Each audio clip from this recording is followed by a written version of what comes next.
بسم اللہ الرحمن الرحیم۔ السلام علیکم ویور، امید کرتا ہوں آپ سب لوگ ٹھیک ہوں گے۔ ان ہر بات پر ہاں میں ہاں ملانا منافقوں کی عادت ہے۔ زبان کی حفاظت کرو کیونکہ عزت و ذلت کی یہی ذمہ دار ہے۔ انسان سب کچھ بھول سکتا ہے سوائے ان لمحوں کے جب اسے اپنوں کی ضرورت تھی اور وہ دستیاب نہیں تھے۔ امید کبھی نہ چھوڑنا، کل کا دن آج سے بہتر ہوگا۔ جو دو گے وہی لوٹ کے آئے گا، چاہے عزت ہو یا دھوکہ۔ دوسروں کو بے سکون کرنے والا کبھی سکون نہیں پا سکتا۔ ان بد دعاؤں سے ڈرو جو بول کر نہیں دی جاتی۔ فاصلے بڑھیں تو غلط فہمیاں بھی بڑھیں۔ پھر اس نے وہ بھی سنا جو میں نے کہا ہی نہیں۔ لاکھ کوشش کی مگر نکل ہی گئے گھر سے یوسف، جنت سے آدم اور تیرے دل سے ہم۔ کسی کے ساتھ غلط کر کے اپنی باری کا انتظار کرنا نہیں ہے۔ اب کوئی شکایت تم سے تو رکھ، دوسروں کو خوش ہم تنہائی اچھے ہیں۔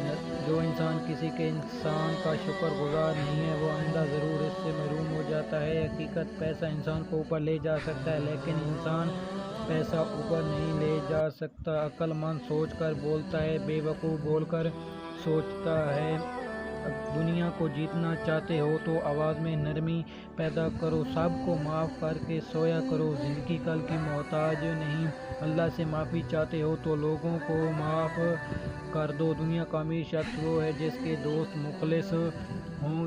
زہر دکانوں پر نقلی اور زبانوں پر اصلی ملتا ہے۔ گرگٹ ماحول دیکھ کر رنگ بدلتا ہے اور انسان موقع دیکھ کر۔ اہمیت الفاظ کی ہوتی ہے مگر اثر ہمیشہ لہجوں کا ہوتا ہے۔ سچ تو یہ ہے کہ ہم سب سے زیادہ اپنا دل خود ہی دکھاتے ہیں۔ بیٹی کی محبت سے مہکتا ہے گھرانہ، بیٹی تو ہے اللہ کا انمول خزانہ۔